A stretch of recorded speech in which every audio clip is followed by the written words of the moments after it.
Hello guys. तो आज हम देखेंगे डिस्प्लेसमेंट क्या होता है और ये कैसे काम करता है। डिस्प्लेसमेंट केवल एक टूल है। इसका यूज़ हमें सोच समझ कर करना है, क्योंकि कभी कभी ये फेल भी हो जाता है। हम नॉर्मली कहते हैं कि हमें एफईजी और ऑर्डर ब्लॉक को देखना है और ट्रेड करना है, और एफईजी और ऑर्डर ब्लॉक को देखकर हम ट्रेड भी करते हैं। हम इस भरोसे में रहते हैं कि हम प्रॉफिट करेंगे और कंटिन्यू प्रॉफिट करेंगे, लेकिन ऐसा होता नहीं है। उसका कारण ये है कि एक तो हमारे फेवर में भी ऑर्डर ब्लॉक बनते हैं और बीच बीच में हमारे अगेंस्ट में भी ऑर्डर ब्लॉक बनते हैं। जब हमारे अगेंस्ट में ऑर्डर ब्लॉक बनते हैं, उसको जब हम नज़रअंदाज कर देते हैं और केवल हम अपने डायरेक्शन में ही सोच कर ट्रेड करते हैं, तब हम फंस जाते हैं। मार्केट दोनों साइड, अप साइड और डाउन साइड, दोनों साइड ऑर्डर ब्लॉक बना देता है, या जिसे हम डिस्प्लेसमेंट कहते हैं, डिस्प्लेसमेंट बना देता है। और हम कंफ्यूज हो जाते हैं कि प्राइस ऊपर जाएगा या नीचे जाएगा। ट्रेडिंग में हम ट्रेड वहाँ प्लेस करते हैं जहाँ मार्केट होता है, लेकिन यदि हमें प्रॉफिटेबल होना है, तब हमें ट्रेड वहाँ प्लेस करना है जहाँ हम चाहते हैं, ना कि वहाँ जहाँ मार्केट चाहता है। एफवीजी या ऑर्डर ब्लॉक ही वो दो पॉइंट नहीं है जहाँ से हम ट्रेड प्लेस करते हैं।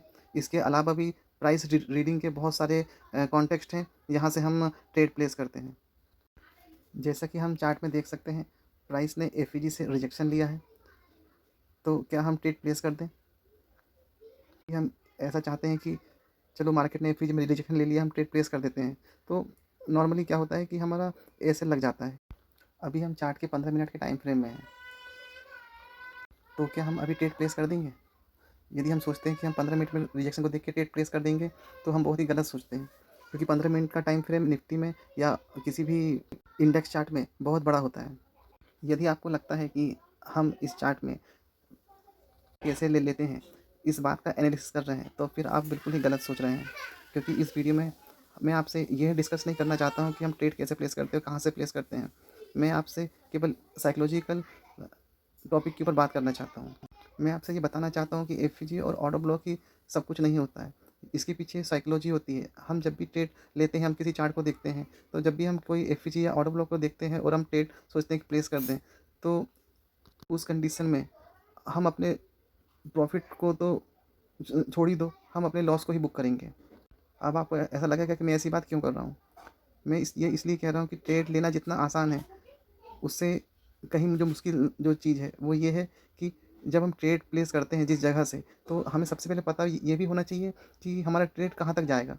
यदि हमें प्रॉफिटेबल होना है, तो यदि हम 15 मिनट का चार्ट देख रहे हैं, तो उसके साथ साथ हमें 1 घंटे में क्या हो रहा है वो भी पता होना चाहिए, और 1 मिनट में क्या हो रहा है वो भी पता होना चाहिए। इसका मतलब ये है कि जिस तरह हम 15 मिनट की कैंडल रीड करते हैं, उसी प्रकार हमें 1 घंटे की, 4 घंटे की और 1 दिन की कैंडल भी रीड करना है।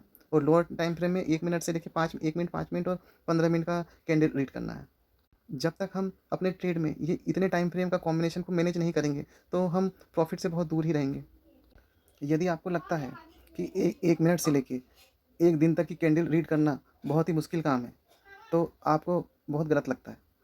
सबसे आसान काम है टेक्निकल एनालिसिस, जिसे हम कैंडल को रीड करना कहते हैं। यदि हमने कैंडल को रीड करना सीख भी गए, तो भी कोई गारंटी नहीं है कि हम प्रॉफिटेबल ही हो जाएंगे। उसका एक बहुत बड़ा कारण ये है, जो है न्यूज़। मैं आपको डरा नहीं रहा हूँ, मैं आपको रियलिटी बता रहा हूँ। मैं आपसे ये बोलना चाहता हूँ कि न्यूज़ तो हमारे हाथ में नहीं है। कभी भी गुड न्यूज़ आ सकती है और मार्केट बुलिश बिहेव करना चालू कर सकता है, और कभी भी बैड न्यूज़ आ सकती है और मार्केट बियरिश बिहेव करना चालू कर सकता है। लेकिन चार्ट पैटर्न को एनालाइज करके हम ये प्रिडिक्ट कर सकते हैं कि अब कौन सी गुड न्यूज़ आने वाली है और अब कौन सी बैड न्यूज़ आने वाली है, जो कि हम आने वाले वीडियो में सीखेंगे। मैं जानता हूँ कि आपको मेरी बात पर यकीन नहीं हो रहा होगा, लेकिन चलो कोई बात नहीं। चाहता भी नहीं हूँ कि आप मेरी बातों पर भरोसा करो। मैं आपको एक हिंट देता हूँ। मार्केट में बैड न्यूज़ तभी आती है जब मार्केट किसी रेजिस्टेंस के पास होता है, और मार्केट में गुड न्यूज़ तभी आती है जब मार्केट किसी सपोर्ट के पास होता है। ऐसा क्यों होता है? या हम यह भी कह सकते हैं कि मार्केट में बैड न्यूज़ तभी आती है जब मार्केट हायर हाइस लगा रहा होता है, और गुड न्यूज़ तभी आती है जब मार्केट लोअर लो ही लगा रहा होता है। कि मार्केट लोअर लो लगा रहा है, लेकिन हमें यह भी नहीं दिखता है कि जब वो लोअर लो लगा रहा है, तो वो किसी न किसी सपोर्ट एरिया पर है। ये बात करता हूँ कि किसी सपोर्ट एरिया, तो मैं छोटे मोटे सपोर्ट एरिया की बात नहीं कर रहा होता हूँ, मैं बहुत ही हेवी सपोर्ट एरिया की बात कर रहा हूँ वहाँ।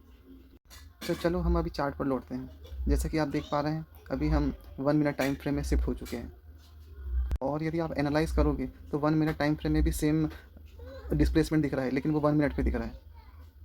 यही वो टाइम होता है एंट्री लेने का, कि हम एंट्री कहाँ पर लेना है हमें। मैं ये जानता हूँ कि मेरा आपको समझाने का तरीका थोड़ा-सा ऑड ज़रूर है, लेकिन मैं आपको अभी इस समय चार्ट रीडिंग नहीं समझा रहा हूँ। मैं अभी आपको समझा रहा हूँ साइकोलॉजी और मार्केट बिहेव कैसे करता है। आने वाले कुछ वीडियो में मैं आपको साइकोलॉजी के बारे में ही बताऊँगा, क्योंकि टेक्निकल तो बहुत छोटी चीज़ है, साइकोलॉजी बहुत इम्पोर्टेंट है और ये मार्केट को कैसे ड्राइव करती है, ये बहुत ही डिफ़िकल्ट है अंडरस्टैंड करना। एक बार आपने मार्केट की साइकोलॉजी समझ गए, उसके बाद आप उसे चार्ट पैटर्न से कंबाइन करेंगे और न्यूज़ से कंबाइन करेंगे और फिर जो रिज़ल्ट आएगा वो मैग्निफिसेंट होगा। धन्यवाद यहाँ तक सुनने के लिए। मिलते हैं नेक्स्ट वीडियो में।